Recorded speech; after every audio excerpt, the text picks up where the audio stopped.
భగవద్గీత వింటే ఏమొస్తుంది, భగవద్గీత వింటే కొడుకు ఉద్యోగం వస్తుంది, భగవద్గీత వింటే కూతురికి పెళ్ళి అవుతుంది అని ఫలశ్రుతులు చెప్పకూడదు. భగవద్గీత వింటే ఏమవుతుంది అంటే అది బ్రహ్మ విద్య కనుక మళ్ళీ పుట్టవలసినటువంటి అవసరాన్ని తీసేస్తుంది.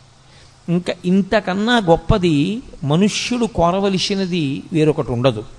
కాబట్టి అంత గొప్ప శక్తిని ఈ గీతామృతము ఇవ్వగలదు. అందుకే పెద్దలు గీత గురించి చెప్తూ ఒక మాట చెప్తారు, గీతతో సమానమైనవి అంటూ ఉంటే లోకంలో ఇంకొక 3 మాత్రమే ఉన్నాయి. అందుకే గంగా, గీత, గాయత్రి, గోవింద ఈ 4 చతుర్గకార సంయుక్తే పునర్జన్మ న విద్యతే. గీత, గంగాచ, గాయత్రి, గోవిందీతి హృది స్థితే. ఎవరు ఈ 4ంటిని గుండెల యందు బాగా ఊంచుకుని నిలబెట్టుకుంటారో, మొదటిది గంగ. గంగని ఇక్కడ పెట్టుకోవడానికి ఏమి ఉండదు, గంగ యందు స్నానం చేయాలి. గంగ యందు స్నానం చేస్తే ఏమవుతుంది, గంగ యందు స్నానం చేస్తే పాపములు నశించిపోతాయి. పాపములు నశించిపోతే మళ్ళీ చేయడా, గంగలోంచి బయటకు వచ్చాక చెయ్యడని నమ్మకం ఏం లేదు.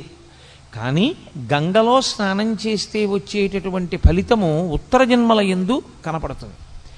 కానీ గీత అనబడేటటువంటి గంగని త్రాగినవాడు ఇప్పుడే ఇక్కడే మోక్షానికి అధికారాన్ని పొందుతాడు.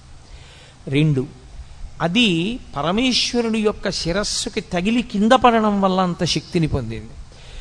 భవాంగపతితంతోయం పవిత్రమితి పస్పృశు అంటారు వాల్మీకి మహర్షి రామాయణంలో.